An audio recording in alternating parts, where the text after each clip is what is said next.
மிதுன ராசியின் காரகத்துவங்கள். உபயராசி.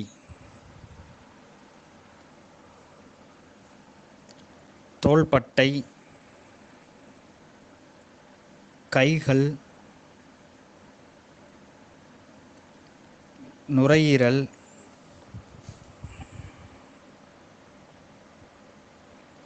தோல் வியாதிகள், குரல், அதாவது வாய்ஸ், குரல், சுவாசம்,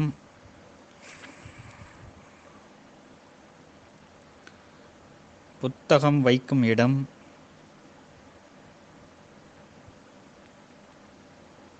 எளிதில் புரிந்து கொள்ளும் ஆற்றல்,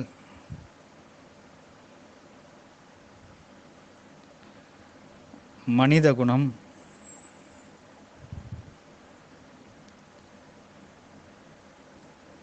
சந்து. அதாவது இதை எப்படி எடுப்போம்னா, அதாவது ஒரு பொருள் காணாமல் போயிடுச்சு, இல்லை ஒரு ஆள் மறைஞ்சிருக்காங்க, அந்த மாதிரி இது ஜாமக்கொள்ள வரும்போது அவங்க எங்கே இருக்காங்கன்னு பார்க்கும்போது மறைஞ்சிருக்காங்க, இல்லை சம்மந்தப்பட்டவர் எங்கே குடியிருக்காரு அப்படிங்கிற பார்க்கும்போது இதை யூஸ் பண்ணுவோம். மிதுன ராசிக்கான இடம் வந்து ஒரு சந்து. இரட்டை மாடி வீடு,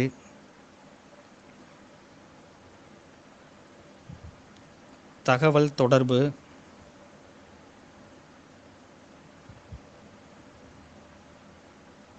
தகவல் தொடர்பு அலுவலகம்,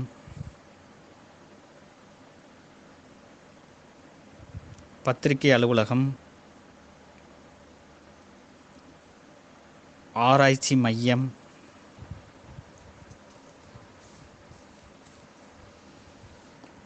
புத்தகங்கள் வைக்கும் அலமாரி,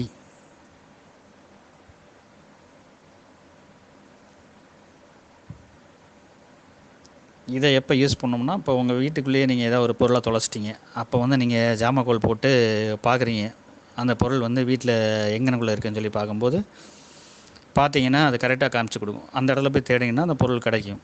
அதுக்காக யூஸ் பண்ணுறதா இந்த மாதிரி விஷயங்கள்லாம். புத்தகம் வைக்கும் அலமாரி, இந்த மாதிரி விஷயங்கள் வருது இல்லையா, அதெல்லாம். பூங்கா,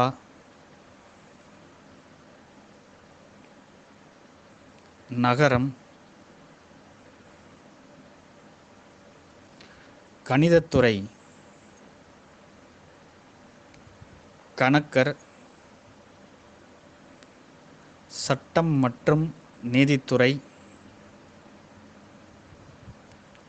ஆலோசனை வழங்கும் நிறுவனங்கள், மேடை பேச்சு, ஜோதிடம், தூதரகம். அடுத்த ஆடியோ நான் கொஞ்சம் நேரத்தில்.